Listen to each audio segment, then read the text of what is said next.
We're interested in the this idea of Anthropocene, where in geology, you know, there's since industrial revolution, there's this mark that the humans have left on the earth.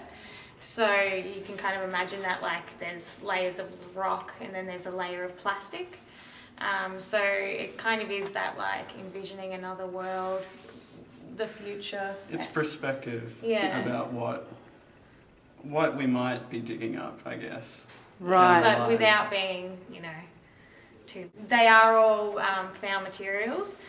So they're like all electronic waste, which is like the fastest growing category of waste in societies, Western societies particularly these days, and often it's the most toxic as well. So we really wanted to look at using those materials which have those, you know, making them something beautiful, and at the same time they have all these environmental consequences. Yeah. They don't biodegrade as well. They're often shipped over to third world countries where little children have to break down to get all the precious metals out of them, so they're actually quite valuable. People are disposing of their technology so quickly, we don't even think about that mass accumulation of waste that's happening because of it. So the materials are really important in the work, and what sort of effect they're leaving on our future, I guess.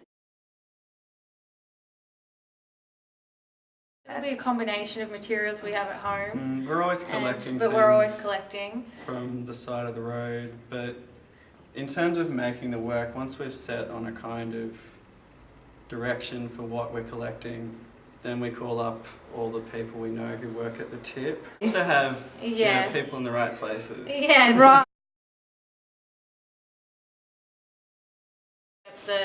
The medium, as in the found materials, really define themselves. Yeah, they provide the chance element in the work. We have usually a rough composition of what we're going for, but the way that eventuates is always determined by the materials. Yeah, it sort of manifests itself in some sense. Yeah. And then with this one as well, we've used the process of making salt crystals on top of them, which touches on the whole issue of stalinisation in soil. Yeah. And so well, we just like, thought there was a link between the Anthropocene and over-salinisation in farmland. And just, they'd also cause, it makes such beauty, and you know, it is an extension of nature that we've created all these things. Trying to play on that dichotomy, I guess. I think because it activates the work, the light's really important, that's got that activation that's part alien, part familiar. So I like the light's largely to sort of make the work a bit more uncanny. And we want to mimic a little bit of nature in that. Yes. Yeah.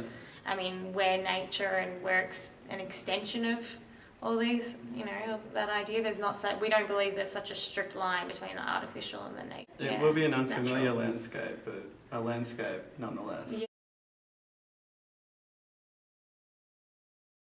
Well, we work in collaboration with different people.